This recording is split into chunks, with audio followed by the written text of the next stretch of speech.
Olá, boa noite. Estamos começando, neste momento, o Jornal Norte pelo Sistema Norte de Comunicação. E hoje a gente tem alguns assuntos a serem apresentados para você. Como, por exemplo, o ministro Alexandre Padilha disse nesta quarta-feira passada que quem assinou pedido de impeachment do presidente Lula não quer participar do governo. A gente vai ver também que o governo está criando aí uma nova categoria profissional para motoristas da Uber e 99. E depois de fechar 2023 com a 9ª queda consecutiva na taxa de desemprego no Brasil, ela volta a subir.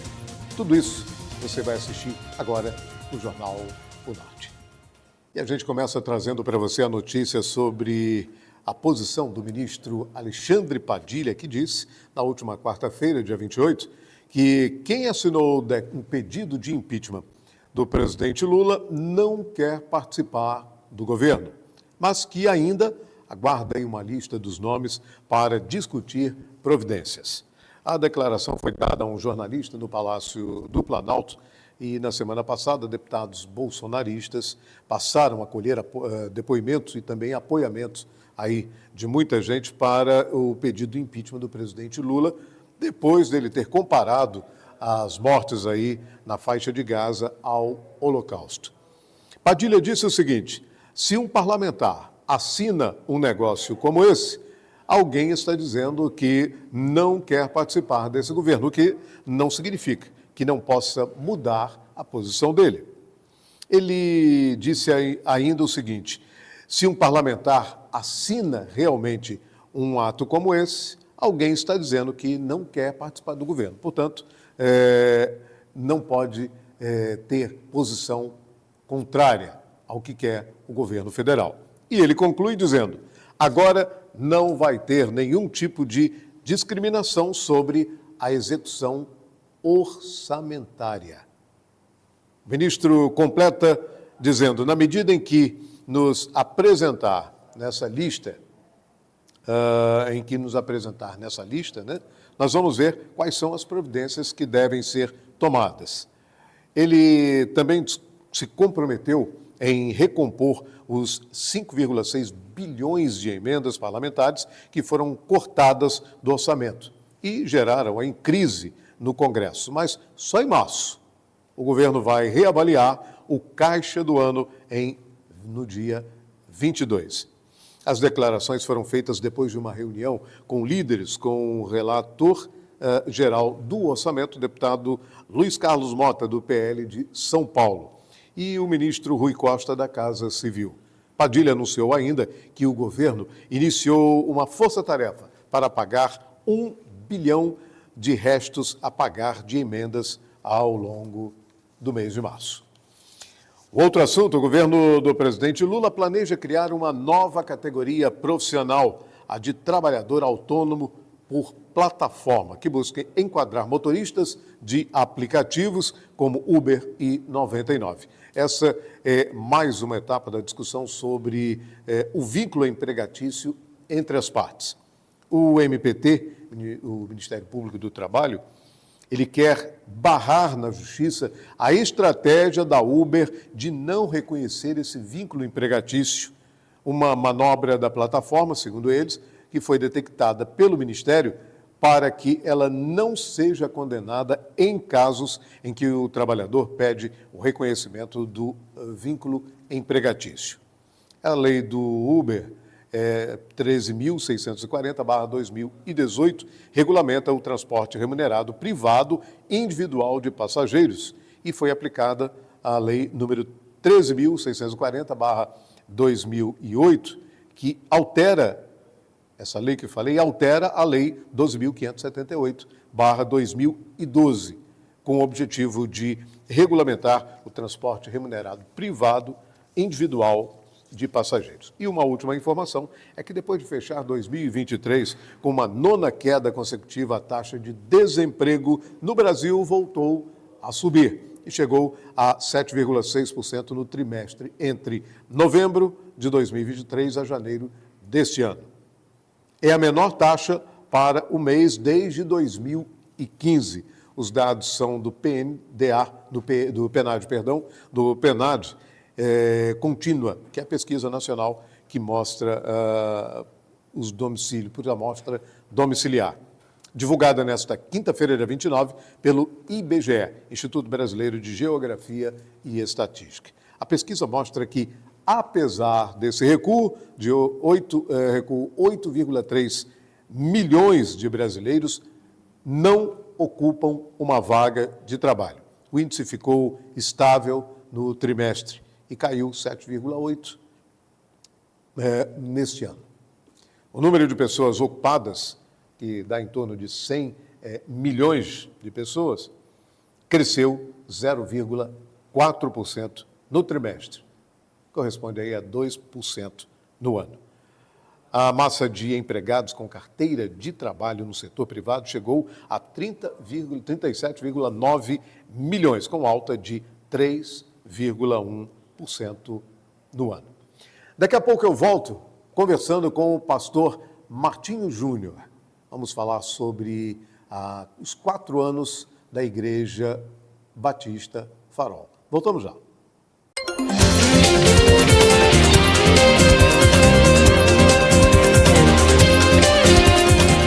34 escolas reconstruídas em novo padrão? Presente! 40 mil tablets com internet para os estudantes? Presente! 1.800 cuidadores para alunos com deficiência? Presente! Professor valorizado com os maiores salários do Nordeste? A Prefeitura de João Pessoa está realizando o maior investimento da história em educação e mais de 70 mil alunos já estão matriculados na rede municipal. É a educação de João Pessoa. Sabe para onde vai o IPTU que a gente paga? Para 1.500 ruas calçadas, a duplicação do acesso à Praia do Sol e Gramame, academia na praia, os parques, novas unidades de saúde, escolas e creches. E para tudo isso continuar seguindo em frente, pague a cota única do seu IPTU com até 20% de desconto até 8 de março. Prefeitura de João Pessoa, cada vez melhor.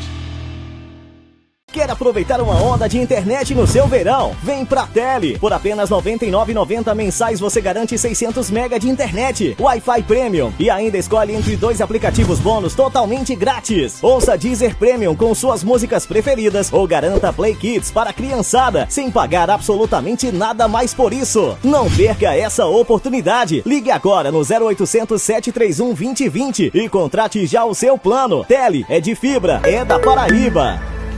Viva o luxo e exclusividade em um passeio único pelo litoral paraibano. Descubra a beleza de Areia Vermelha, mergulhe na tranquilidade da prainha e encante-se com o pôr do sol no Jacaré. Nosso passeio privativo é sua porta de entrada para uma experiência inigualável. Reserve agora e embarque no luxo e apreciação da natureza. Seu paraíso particular espera por você. Reserve hoje e viva o extraordinário.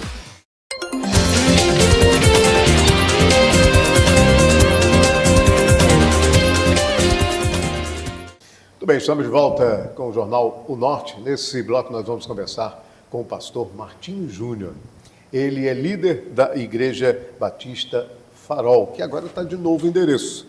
Aliás, a Igreja Farol ela tem uma história e o nosso convidado sabe tudo dessa história, porque afinal de contas foi ele quem começou essa história. E nós vamos querer saber exatamente, ela está fazendo 4 anos, uma bela história, né, porque ela foi progressiva, e o que é progressivo é porque realmente chamou a atenção, porque fez um bom papel, porque desenvolveu um bom papel, e eu queria saber exatamente isso. 4 anos de igreja, pastor Martinho. Valeu a pena todo o esforço? Prazer enorme tê-lo aqui, seja muito bem-vindo ao Jornal Norte, ao Sistema Norte de Comunicação.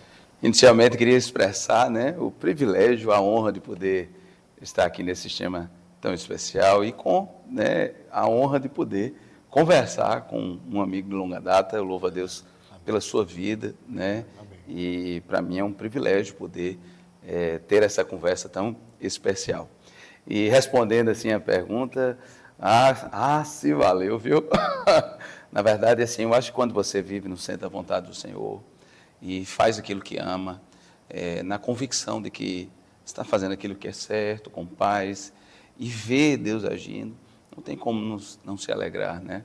É aquele senso de estar vivendo aquilo que, de fato, Deus o chamou para viver. Senso de realização, eu acho que não tem a ver necessariamente com conquistas, mas de um dia a dia, onde você sabe que está fazendo aquilo que foi chamado para ser. Exatamente. Isso então, o senhor, o norte disso daí, não parafraseando com o Sistema Norte, mas o norte desse seu trabalho seria uma missão dada por Deus, é isso que você quer dizer? Eu acho assim, eu vivo, né, eu tenho um trabalho, digamos assim, secular, né, eu tenho minha atividade jurídica, mas eu tenho um senso de missão, de propósito muito claro.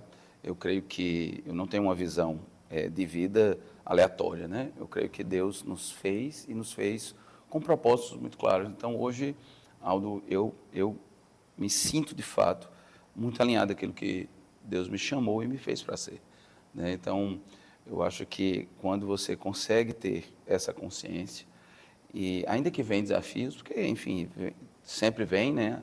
A vida tem seus desafios, mas é você ter a certeza de que está fazendo aquilo que, de fato, Deus lhe chamou para fazer. Então, hoje eu, de fato, sinto vivendo minha missão, meu propósito. Eu sou, com muita convicção, assim, pastor de igreja local, por amor, por missão e sabendo que é isso que Deus me chamou para ser. Eu vou fugir só um pouquinho do tema aqui do nosso bate-papo, mas daqui a pouco vou retornar. Até, só para pegar um gancho que o senhor disse, que é, uma certa forma, um operador do direito. Sim. Né? O senhor é um homem formado em direito e tal. E aí tem uma coisa muito interessante, que nos dias de hoje, agravou-se muito um conflito entre poderes no país. Sim. E a justiça está no meio. Sim. Né? Poder judiciário, poder executivo, poder legislativo. Se fala em muito de que a justiça se intromete aqui, se intromete ali, se intromete acolá e tal. Como é que o senhor consegue conciliar Deus num propósito como esse? Então, vamos lá, né? Eu acho que, assim, primeiro eu vou falar sobre um contexto de Estado e depois a relação de Deus em relação a isso. O sistema democrático de direito, ele é, talvez, com todas as suas falhas, com todos os seus problemas inerentes, mas é o sistema que, digamos assim, mais coerente para a construção de um Estado, né? E, desde muito tempo, ele é formado em uma base tripartite, né? Onde você tem ali um sistema de poderes, executivo, legislativo e judiciário, que, quando exercem suas funções, né, eles se tornam autolimitadores, né? Então, existe um sistema de contenção de cada poder e um poder, de alguma maneira, ele existe para conter o outro, né? Então, é justamente o que distingue de um sistema ditatorial absolutista, onde todo poder ele está em cima de uma única estrutura. Então, você tem um sistema de tripartição de poderes, onde nem todos têm todos os poderes. Esse é o sistema que foi pensado, sistema de check and balance, né, freios e contrapesos. Então, desde que essa estrutura se funcione dessa forma, você vai ter um Estado que, de alguma maneira, ela manifestará as dificuldades, os problemas da sociedade, porque a sociedade tem problema, como o ser humano tem os seus, né? E assim, né, há um processo de desenvolvimento a longo prazo.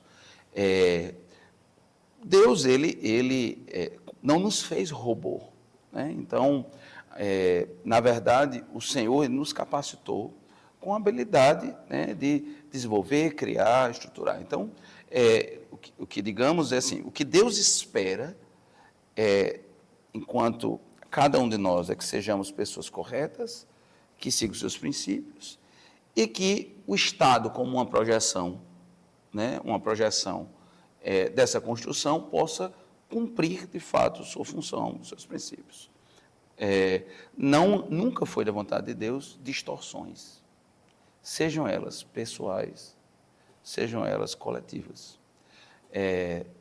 E, na verdade, toda distorção de injustiça, toda distorção, né, de maldade, né, destoa daquilo que é a vontade de Deus.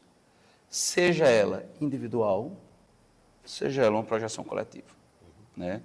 Então, a resposta de Deus é a conversão humana, reconhecimento do seu pecado e deixar que o Senhor possa transformar o indivíduo, a família e, como o Estado sendo uma projeção disso, também a transformação da sociedade. Então, acho que uma sociedade, ela será tão, assim, justa, igualitária, quanto a transformação das pessoas que estão ali à frente, né? Então, a gente não pode nunca, acho que, pensar em uma transformação total da sociedade, sem falar também da próxima transformação pessoal, né? Agora, dentro de um contexto bíblico, a gente entende que a história ela não é cíclica eternamente, ela caminha para um desaguar, né? E aí é bíblico, onde o Senhor reinará sobre toda a história. Então, dentro do ponto de vista bíblico, a gente entende que haverá um tempo de intervenção, né? Foi até muito propagado aí nesses últimos tempos, no carnaval, essas coisas, né? Do Apocalipse, né? Do Apocalipse, foi falado, né? A confusão que teve em relação a isso, né? Então, assim, a par dessas confusões, biblicamente, de fato, existe, né, a expectativa de todo cristão de um dia em que Jesus, da forma que veio, um dia voltará e ele, sim, governará. E nesse dia, sim, a partir desse dia, nós teremos, sim, um governo justo e igualitário. Até lá, vamos batalhar, né? Vamos lutar, cada um fazendo a sua parte e, né, se desafiando e tentando, né, naquilo que nos cabe, melhorar. O mundo, não é só o Brasil, mas o mundo vive por momentos muito difíceis, vivem momentos muito difíceis. E muita gente, até a própria Baby Consuelo, acho que ela quis falar sobre isso. O Apocalipse, olha, o mundo está tão confuso, está tão de cabeça para baixo, que só falta Jesus chegar. Assim, digamos assim, a correção que eu faria ali é estabelecer datas, né? Sim, é verdade. Que aí... porque Cristo foi questionado, né? E ele disse, isso só compete ao Pai, né? Então, mas assim, o fato é que a gente vive realidades tão complicadas, né, recentemente, que de fato há um anseio de que um dia o Senhor ponha fim a tudo isso. Vamos voltar ao nosso assunto? Foi bem esclarecedor, foi bastante interessante esse assunto. Mas vamos voltar ao nosso assunto. Como é que tudo começou? Como é que o senhor era da primeira igreja batista? Sim. Né? Da primeira igreja batista. Tinha como o seu dirigente o pastor Estevam. Sim. E, de repente, o senhor sai da primeira igreja para comandar uma outra igreja. Como é que foi essa... Então, assim, primeiro, falar que assim, essa é a história, na verdade, do próprio desenvolvimento de qualquer igreja e, sobretudo, uma igreja batista, né? Só um dia houve primeira igreja, porque um dia alguém, né, iniciou aqui um trabalho, né? Sai de um contexto, né, dali da igreja local e começa ali um trabalho. E, a partir dali, outras igrejas foram nascendo, foram surgindo. Né? Pastor Estevam, pastor Munguba. Pastor Tomás Munguba, antes do pastor Estevam, inclusive. Pessoas que iniciaram. Isso, exatamente. Então, na verdade, o surgimento, né, de novas igrejas, ela faz parte mesmo dessa expansão, né, que a gente precisa ter. E a gente louva a Deus porque isso faz com que, né, se desenvolva. Desde que tudo seja feito de uma forma correta, saudável, né? Então, eu pastoreei jovens durante cerca de uma década, né? Liderei sem ser pastor por quase outro tanto, né? Então foram anos e naturalmente você vai também, a vida tem seus ciclos e você vai percebendo que Deus vai requerendo de você outras fases, né, outros desafios, né, outros contextos, né? E isso começou a ser desenvolvido e é por isso que a gente começou outros ministérios, inclusive, né, ampliando a área, né, de ministerial, alcançando casais, também, casais ali no início do casamento e tudo. Então, chega um ponto onde você percebe, né, a necessidade de dar esse novo passo, né?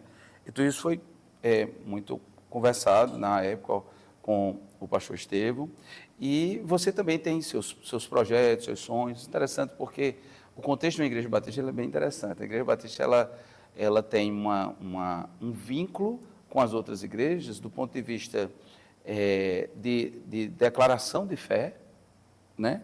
De declaração de fé, mas de autonomia. Então é por isso que assim, o jeito de ser de uma igreja às vezes é bem diferente de uma igreja batista de outra, né? Porque ali você vai vendo a multiforme graça de Deus, encontrando várias formas para alcançar pessoas as mais diferentes.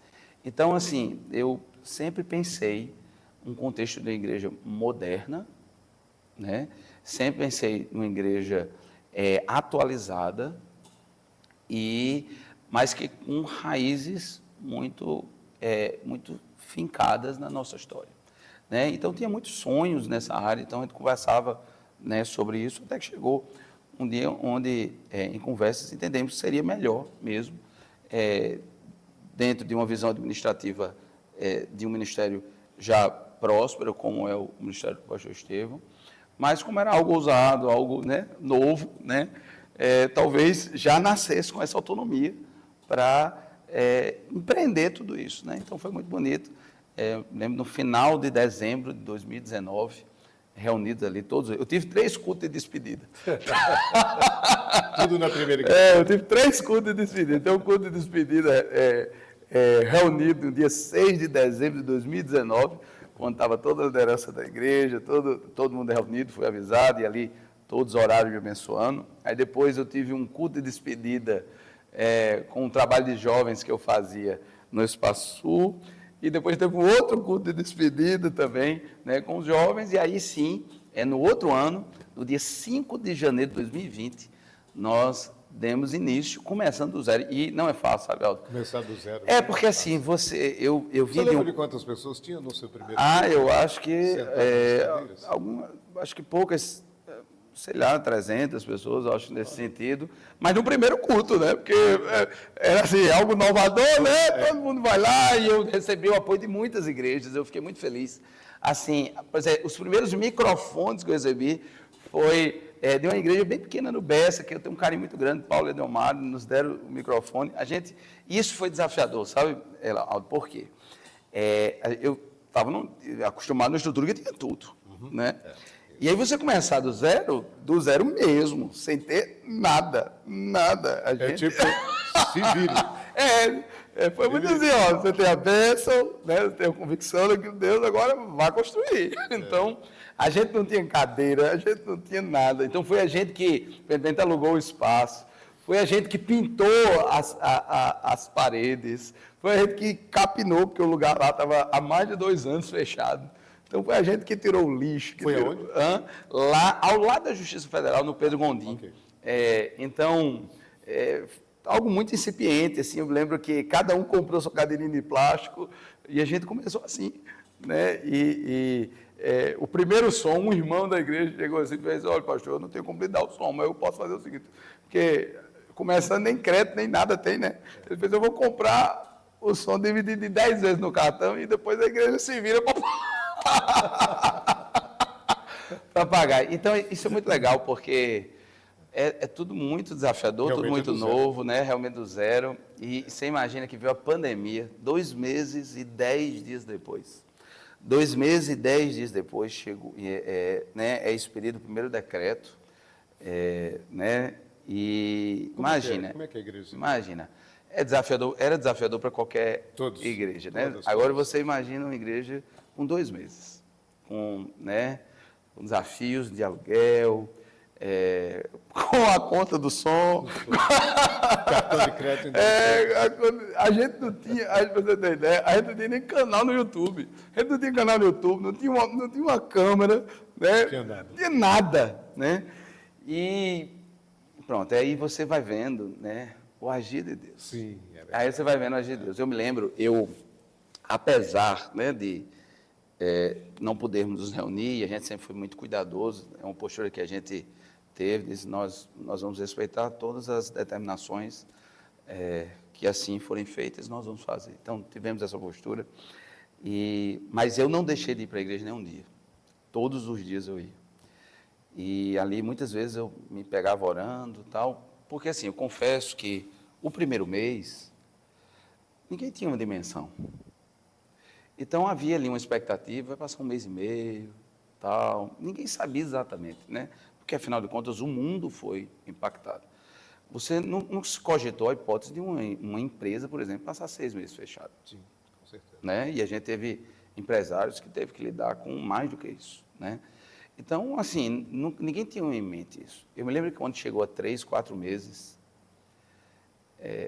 você fica com aquela ansiedade, né? Por mais que existe uma dependência de Deus, uma convicção do Senhor, enfim, a gente é humano e a gente projeta isso em nossas orações. E eu me lembro, Aldo, eu ficava assim, eu me acordava e dormia pensando o que é que eu ia fazer. Sabe, entrava em contato, conversava, tentava falar com os irmãos, e aquilo, né? E aquele, como se, de alguma forma, tudo dependesse ali de você fazer. E eu me lembro em oração, um dia, quando, de uma forma muito suave, na alma, eu ouvi a voz de Deus assim dizendo, a igreja é minha. A igreja é minha. Quem a sustenta sou eu.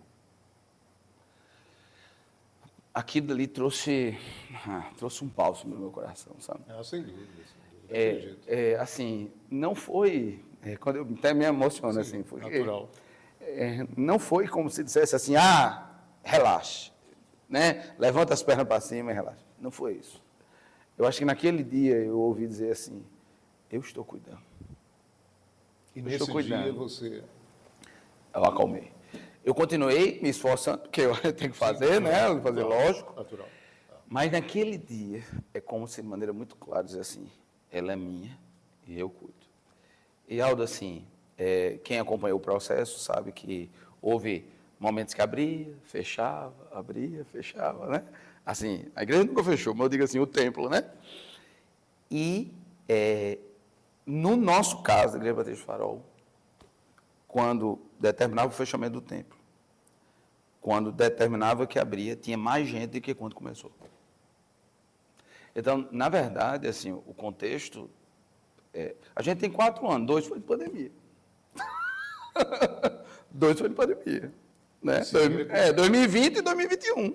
Daqui a pouco você me conta como é que foi pós-pandemia. A gente vai fazer um rápido intervalo comercial, daqui a pouco a gente retorna. Até já.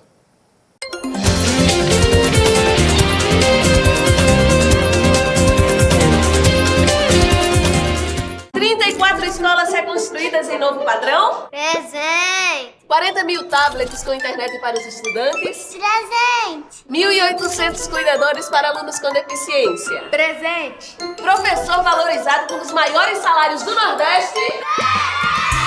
A Prefeitura de João Pessoa está realizando o maior investimento da história em educação e mais de 70 mil alunos já estão matriculados na rede municipal. É a educação de João Pessoa. Sabe para onde vai o IPTU que a gente paga? Para 1.500 ruas calçadas, a duplicação do acesso à Praia do Sol e Gramame, academia na praia, os parques, novas unidades de saúde, escolas e creches. E para tudo isso continuar seguindo em frente, pague a cota única do seu IPTU com até 20% de desconto até 8 de março. Prefeitura de João Pessoa, cada vez melhor. Quer aproveitar uma onda de internet no seu verão? Vem pra Tele! Por apenas R$ 99,90 mensais você garante 600 MB de internet, Wi-Fi Premium e ainda escolhe entre 2 aplicativos bônus totalmente grátis. Ouça Deezer Premium com suas músicas preferidas ou garanta Play Kids para a criançada sem pagar absolutamente nada mais por isso. Não perca essa oportunidade. Ligue agora no 0800 731 2020 e contrate já o seu plano. Tele é de fibra, é da Paraíba. Viva o luxo e exclusividade em um passeio único pelo litoral paraibano. Descubra a beleza de Areia Vermelha, mergulhe na tranquilidade da prainha e encante-se com o pôr do sol no Jacaré. Nosso passeio privativo é sua porta de entrada para uma experiência inigualável. Reserve agora e embarque no luxo e apreciação da natureza. Seu paraíso particular espera por você. Reserve hoje e viva o extraordinário.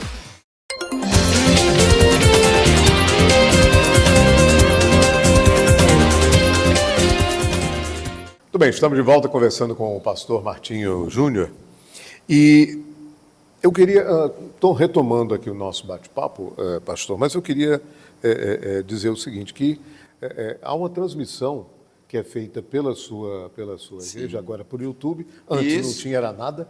Olha aí, tá vendo? Agora tem YouTube. Agora tem YouTube. O culto é às 18 horas do domingo. Às 18 horas, a gente tem a transmissão no canal da igreja, até hoje a gente faz, né, começamos na pandemia, forçadamente, e agora, hoje é uma bênção. Hoje é uma grande bênção. Em caráter experimental, o Sistema Norte de Comunicação fará a transmissão também, dará aí um aumento nessa transmissão do culto das 18 horas da Igreja Farol, das 18 horas do domingo, tá certo? Então você é convidado para acompanhar o culto da Igreja Batista Farol com o pastor Martinho. Agora, pastor, aí vem, está tudo instalado, tudo funcionando, passou a pandemia, quer dizer, passou aspas, né? E aí? Não, então, como conversávamos, né? A gente teve essa bênção de, nessas idas e vindas dos lockdowns, né? O Senhor sempre mandava mais, assim, o Senhor atraía pessoas. Interessante que o nome da igreja terminou. Farol. Entendeu? Terminou que o nome da igreja. Gente, olha um farol, vamos ali. Entendeu? Um ponto de convergência. Assim, Deus tinha tudo, né? Então, é dele, né? Como falávamos, né? Então, o Senhor foi atraindo pessoas. Então, na verdade, o período da pandemia, a igreja cresceu. Então, quando passou o período da pandemia, a gente teve um outro desafio, que foi agora, o lugar é muito pequeno. E crescemos no período da pandemia. Então, a gente teve o sonho de construir o templo no espaço. A gente comprou aquele lugar que era alugado, a casa de festas que era alugada, a gente comprou na pandemia, dividido em 10 anos, você acredita? Em 10 anos que o proprietário, uma intervenção de Deus, nos fez a gente conversando, ele dividiu o local em 10 anos, com parcelas anuais, sem juros, né? Foi Deus que tocou no coração dele. Deus tocou no coração dele. Somente coisas de Deus. Então, a gente via muita intervenção de Deus. De fato, quando Deus disse, a igreja é minha, eu vou cuidar, ele é fiel. Foi quando ele lhe disse em oração. Então, no período, nesse período dos 2 anos, a gente comprou o lugar e, como já havia crescido, a gente fazia vários cultos, transmitia internamente, né, para outros espaços. Então, nós decidimos construir o templo lá. Então, construímos um templo, lugar. E aí, a gente começou com 2 cultos, 3 cultos, 4 cultos. E, nesse último final de semana, Deus nos abençoou para darmos o nosso novo passo, que foi quando a gente alugou, né, um novo espaço ali na BR. E nós ali temos um templo bem grande, graças a Deus. Lógico, está em reformas, tem muita coisa que a gente vai aperfeiçoar. E agora, né, já estamos aí com esse novo desafio. E Deus tem nos abençoado. Só tenho que glorificar o Senhor. A mudança foi do bairro ali, Pedro Gondim? Continua sendo Pedro Gondim, são 800 metros. Sim, que ela só caminhou para a BR, né? Isso, só foi ali para a BR. Né? Dá uma diferença apenas de 800 metros. Fica numa região assim, muito bem visível assim, da cidade. Número de fiéis, né? Hoje. Número de fiéis quando começou, não esquecendo aquela abertura de 300 pessoas, porque depois é que vai vendo realmente. O número de membros. Então, depois de 1 ano de igreja, porque a gente passou um tempo, como estava tendo a pandemia e tudo, então a gente nem podia reunir, fazer assembleia, essas coisas. Então, no primeiro ano da igreja, depois de 1 ano da igreja, em dezembro, a gente conseguiu fazer uma assembleia. E aí foram 435 membros no primeiro ano da igreja. depois nós fomos para 769 e depois para 1176, eu acho. Hoje nós estamos com 1.644 membros, com expectativa, né, de a gente termina, porque o processo de membresia da igreja, ele tem um rito, né, onde a gente fala do que nós entendemos como igreja, né, qual é a visão, o que é que nós sonhamos como igreja, para dar a liberdade à pessoa que está chegando, dizer, puxa, eu sei onde é que eu estou, eu conheço qual é a visão, eu sei qual é a realidade, e aí só depois disso, se a pessoa realmente tiver paz, aí ele formaliza a membresia. Então, é uma maneira eu acho, de respeitar cada pessoa, dizer assim, ó, é isso que a gente pensa, é assim que a gente sonha como igreja. Você acha que, né, isso corresponde à sua expectativa? Para que, eu acho que quando a pessoa faz as coisas com correção, né, com seriedade, Deus abençoa, né? Então, hoje tem um processo onde a pessoa conhece a igreja, a gente apresenta a igreja, o que a gente sonha, quais são os pilares da igreja, e aí, depois disso, é que a gente faz uma formalização. Qual deve ser a conduta de um pastor numa igreja iniciante? Então, Aldo, assim, primeiro, né, a palavra do Senhor nos estabelece quais são os requisitos, né, de um pastor, né? Tanto a carta de Paulo a Tito como a Timóteo, Deus orienta o apóstolo Paulo, porque Paulo abriu muitas igrejas, implantou muitas igrejas, e depois ele teve que estabelecer pastores nessas igrejas. Timóteo é um pastor, Tito. Então, e esses pastores tiveram que iniciar outros trabalhos também. Então, é como eu estava falando sobre a denominação batista, que na verdade é a história da igreja, né? Então, assim, a Bíblia descreve a postura, né? Então, ali ele fala sobre a integridade, né, que se espera de um pastor, né, a postura ilibada. Eu entendo assim, que se a gente aponta para um cristão sobre as responsabilidades, o pastor, como o líder, ele tem que ser o primeiro a dar o exemplo, né? Então, afora esses aspectos, né, que eu diria que já estão lá, basta ler, né, de um ponto de vista prático, eu acho que crer claramente de que você está fazendo aquilo que Deus lhe chamou para ser. Voltamos para aquele início. Uhum. Porque, assim, igreja não é negócio, igreja é algo que é espiritual. Então, é uma relação que você tem que ter consciência de que você foi chamado para aquilo. Porque o ministério, ele tem desafios, sabe?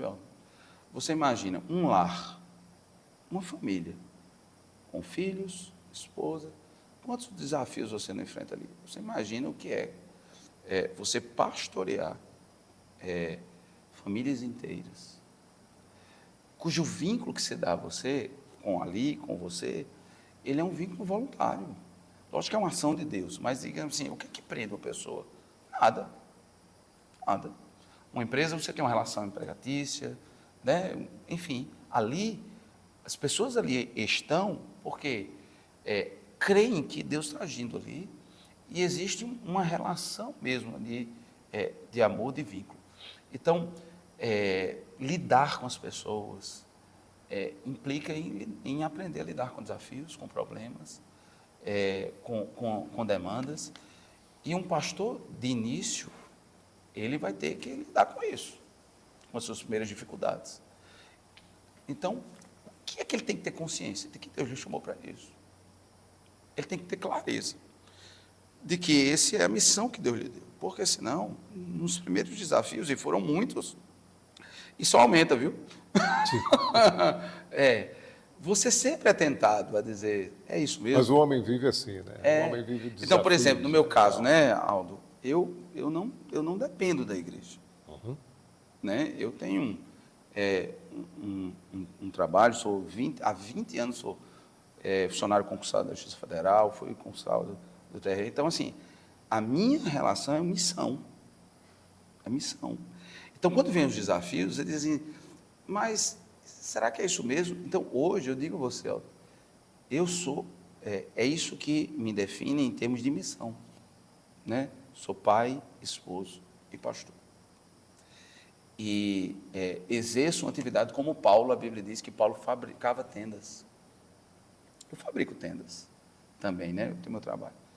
Mas a minha missão é pastoral. Então, a convicção disso faz você lidar com os problemas, enfrentá-los, e é assim mesmo. Jesus também nos enfrentou. O senhor falou uma frase aí que igreja não é negócio. Isso. Mas muitas igrejas hoje, no Brasil, são alvo de críticas. Sim. Exatamente por parecerem que são negócios. Isso. Como é que o senhor vê isso? É uma tristeza, na verdade.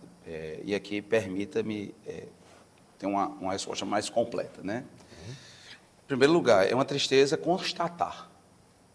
É uma tristeza constatar que, de fato, existe contextos assim, né? O que nos entristece muito. Mas também a gente precisa ser muito honesto de dizer que não são todas que são assim. Sim, claro que não. Né? Óbvio que não. Então, eu acho que a gente se entristece. Vejamos, quando você exerce uma profissão, você é um empreendedor, um empresário, e você vê uma pessoa exercendo a sua profissão com desonestidade, com coisa errada, e você está ali como um colega de profissão dele, você se entristece com aquilo. Agora, você imaginar isso em nome de Deus, é uma lástima. Então, assim, constatar a existência de realidades assim é uma lástima, é um sofrimento. Mas o que nos alegra é saber que a maioria não é assim, né? E se você for olhar o contexto, são de pessoas que sofridas, lutadoras. Lógico, você tem casos que Deus abençoa, mas é assim, porque Deus, a parábola dos talentos, né? Deus 1, Deus 2, Deus 5. Então, Deus vai fazer de uma forma diferente com cada pessoa.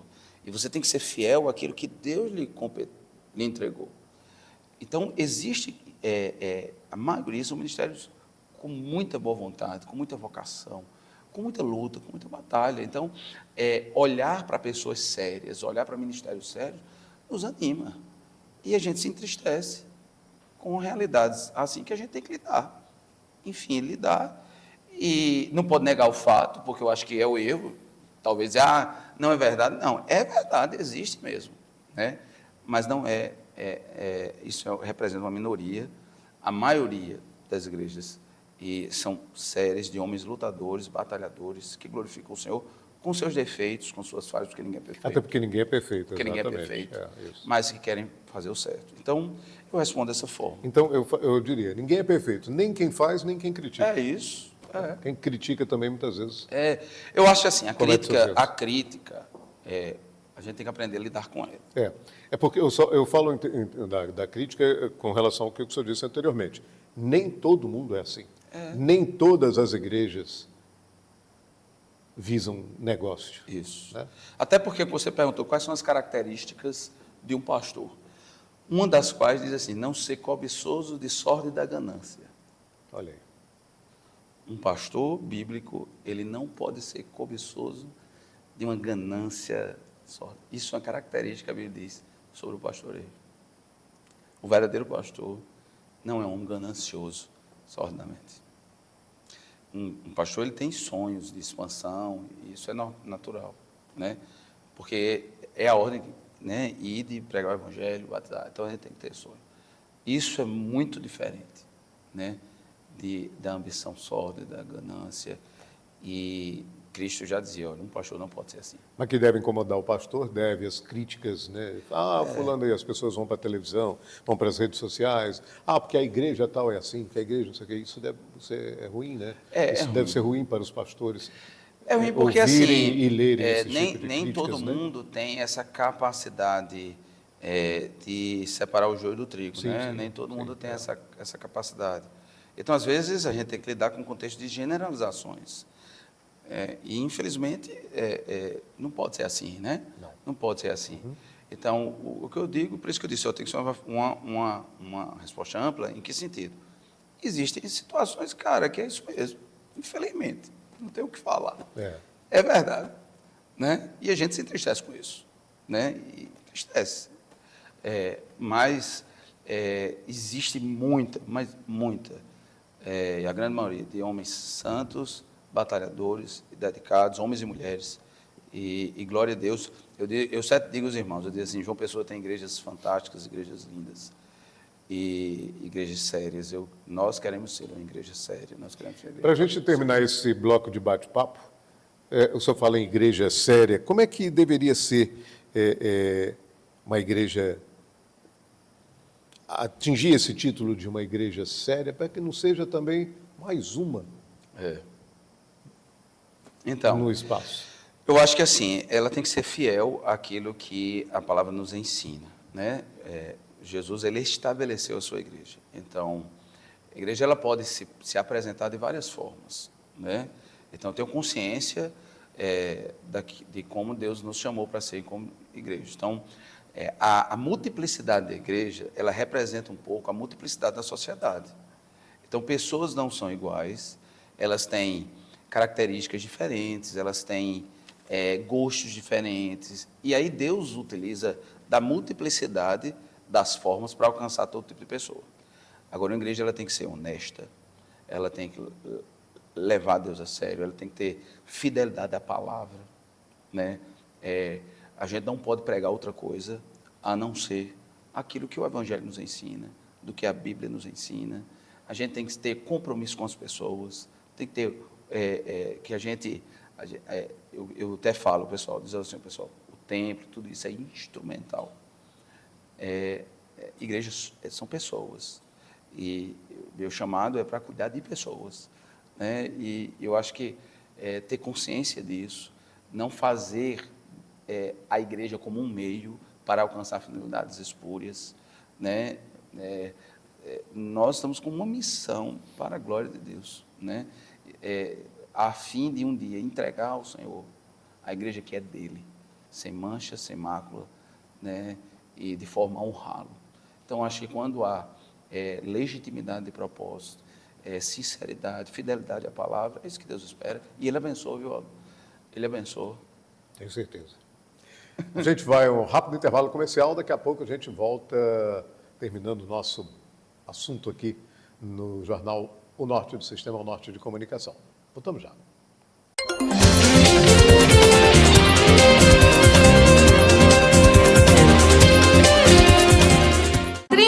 Escolas reconstruídas em novo padrão? Presente. 40 mil tablets com internet para os estudantes? Presente. 1.800 cuidadores para alunos com deficiência? Presente. Professor valorizado com os maiores salários do Nordeste? A Prefeitura de João Pessoa está realizando o maior investimento da história em educação e mais de 70 mil alunos já estão matriculados na rede municipal. É a educação de João Pessoa. Sabe para onde vai o IPTU que a gente paga? Para 1.500 ruas calçadas, a duplicação do acesso à Praia do Sol e Gramame, academia na praia, os parques, novas unidades de saúde, escolas e creches. E para tudo isso continuar seguindo em frente, pague a cota única do seu IPTU com até 20% de desconto até 8 de março. Prefeitura de João Pessoa, cada vez melhor.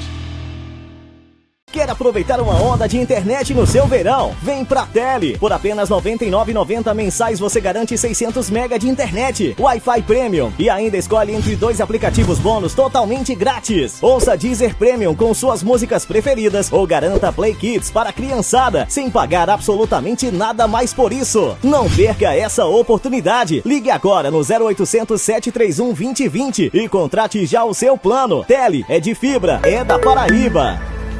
Viva o luxo e exclusividade em um passeio único pelo litoral paraibano. Descubra a beleza de Areia Vermelha, mergulhe na tranquilidade da prainha e encante-se com o pôr do sol no Jacaré. Nosso passeio privativo é sua porta de entrada para uma experiência inigualável. Reserve agora e embarque no luxo e apreciação da natureza. Seu paraíso particular espera por você. Reserve hoje e viva o extraordinário.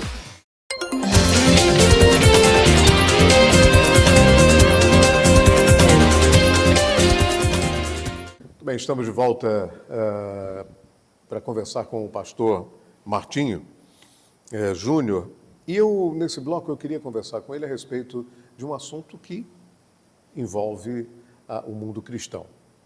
Recentemente, o presidente da República fez uma declaração e, em determinado momento, ele compara as ações de Israel ao que Hitler fazia. Né? Eu até trouxe uma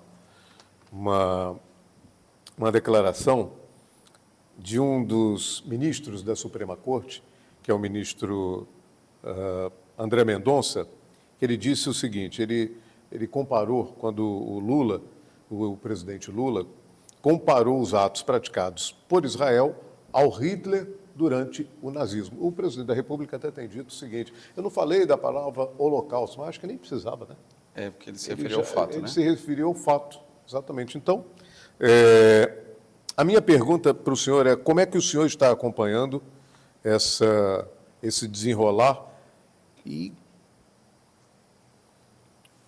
aonde errou exatamente o presidente Lula, na opinião de muitos, e não errou, isso na minha opinião, na minha avaliação, ele errou na opinião de muitos e não errou na opinião de poucos. Vamos lá, né? Eu diria que foi, assim, uma afirmação, eu acho que inadequada, né? Porque eu acho que uma das coisas que a gente precisa é aprender a distinguir algumas coisas, né? Quando você olha o relato do Holocausto, né? Estima-se que cerca de 6 milhões de judeus, 6 milhões, tem noção? 6 milhões de judeus foram exterminados. Qual era o crime? Ser judeu. Né? Eles não só foram exterminados, né? Eu tive a oportunidade de ir a Israel e quando você vai ver ali o Museu do Holocausto, você sai com aquele peso de imaginar como é que a sociedade pôde fazer isso, né? Como é que imaginar, conceber isso? Como né? um homem destrói o outro daquela consegue forma. fazer algo nesse sentido. Havia uma postura absurda, né, disso. Né? E qual era o crime? O crime era ser judeu. Então, esse é um fato assim que quando você banaliza o fato, você perde a dimensão do impacto do fato, né? Então, o Holocausto ele é algo para ser lembrado como nunca mais na história do mundo se repita algo como esse, né? Isso é uma coisa. O que é que nós vemos hoje ali, né? Então, você vê ali um contexto muito doloroso. Eu acho que cada vida que morre, cada pessoa, cada criança, enfim, é muito doloroso e precisa ser lamentado. O que a gente precisa entender são as distinções que há de um fato para outro. Então, o ataque de Israel se dá após a invasão de um grupo terrorista que estupra mulheres, mata de uma atrocidade, né, indiscutível, né? Um grupo terrorista que tem como, no seu estatuto, a exterminação do Estado de Israel. Né? Então, assim, isso provoca essa reação. Então, a gente não pode... Isso é físico, né? Toda ação... Então, isso provoca uma reação. Provoca a reação de um povo, de um país que está cercado por nações que a têm como inimiga. E que... eu já fui para Israel, você vai ver, assim, ela é minúscula diante de um contexto. Israel é mais ou menos do tamanho do estado de Sergipe, né? Então, você imagina um contexto de ter que demonstrar que não pode desaparecer, né, de se defender. Então, Israel, e aqui eu não estou, sob hipótese alguma, querendo defender qualquer truculência. Eu estou só contando um pouco os fatos. Então, ele age, né, com força. E a decisão dele não é destruir os palestinos. A decisão que é declarada, declarou guerra ao grupo terrorista que mantém ainda hoje mais de uma centena de pessoas sequestradas. Então, esse grupo ainda tem dezenas de pessoas sequestradas. Então, assim, primeiro, não há uma declaração de guerra à Palestina, porque se você for considerar o poder bélico de Israel, se a decisão fosse destruir a faixa de Gaza, já teria destruído. Sim.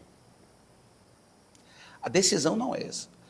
Infelizmente, você tem esse grupo terrorista que se utiliza desse contexto de, né, utilizar a própria sociedade, né, o seu próprio povo, como uma forma de proteção, porque sabe que existe toda uma construção internacional que qualquer deslize de Israel, né, recai sobre ele mesmo. Então, como esse grupo sabe que existe essa pressão, muitas vezes se utiliza da própria comunidade civil, né, para meio que uma proteção. Então, esse é o cenário.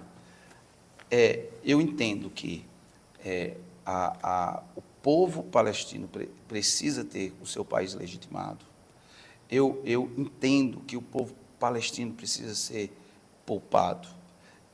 A gente não pode concordar com a morte indiscriminada, né? E essa loucura, essa morte, ela precisa acabar, precisa estabelecer paz. E as pressões, elas precisam ser que o Hamas liberte essas dezenas de mulheres e homens que estão ali sequestrados, que liberte, né? Que não admitamos mais a possibilidade de invasões terroristas como essa, e que o povo palestino tenha paz e tenha o seu país reconhecido, e que respeite Israel e Israel respeite, né, o povo palestino. Isso é o que a gente sonha. Eu acho que o que a gente sonha é essa paz. Então, eu acho que desconsiderar todo esse contexto, né, e associar isso ao que aconteceu ali na Segunda Guerra, realmente não cabe, né? Não cabe. E foi, com todo respeito, extremamente infeliz, né? Não foi adequado, sabe? Acho que não foi adequado. Eu acho que foi extremamente infeliz. Então, eu não sei como é que pode haver uma fala como essa, quando se teve imagem que foram mostradas de crianças de 3, 4, 5 anos em jaulas. Meu Deus. Sem mãe, sem pai, sem mais ninguém. Você que é mãe, que é pai, se coloca no lugar do seu filho, da sua filha, com 3 anos, com 4 anos de idade, procurando a mãe, procurando o pai, e não tem ninguém, estão dentro de uma jaula. Eu ainda fico querendo entender como algumas pessoas acham isso normal. É um absurdo. Eu acho que a gente tem que ter acho que a oposição, né? Quem sou eu? Mas acho que a oposição seria diferenciar Hamas do povo palestino. Eu acho que um grupo terrorista não se admite em canto nenhum, né? Exato. Atitudes como essa não devem se admitir em canto nenhum. Libertar, deve haver uma pressão internacional para libertar, né, essas dezenas de pessoas que estão ali escravizadas. A gente não sabe nem quem já está morto, né, nesse processo todo. E estabelecer um processo onde o povo palestino possa ser restaurado, reconstruído, ser respeitado, e que haja um consenso internacional de não admitir mais essa realidade de Israel ser a todo custo, né, ali suscetível a algo, e respeitar o povo palestino. Eu tive a oportunidade de ir lá, por exemplo, em Israel, ver muçulmanos, ver pessoas das mais diversas áreas, né? Estive ali no Egito já há algum tempo, e você vê alguns contextos que, assim, penso que a gente tem que buscar a paz, e não é alimentando um discurso que a gente resolve isso. Eu acho que foi muito triste a comparação, embora eu sei que, né, que tem que haver uma sensibilização de todos, e eu oro para que haja paz ali mesmo. Pastor, muito obrigado pela entrevista, obrigado pelo bate-papo. O Sistema ao Norte de Comunicação, o Jornal ao Norte, propriamente, estão de portas abertas para que o senhor possa sempre vir nos visitar. Obrigado. Uma honra, e sempre que, né, for aberta essa oportunidade, convidado, para mim vai ser uma alegria imensa. Que Deus abençoe sua vida e a todos que nos vendo, nos assistindo. Deus abençoe sua vida, sua casa, sua família, em nome de Jesus. Amém. E a gente vai ficando por aqui. Obrigado pelo carinho, obrigado pela audiência.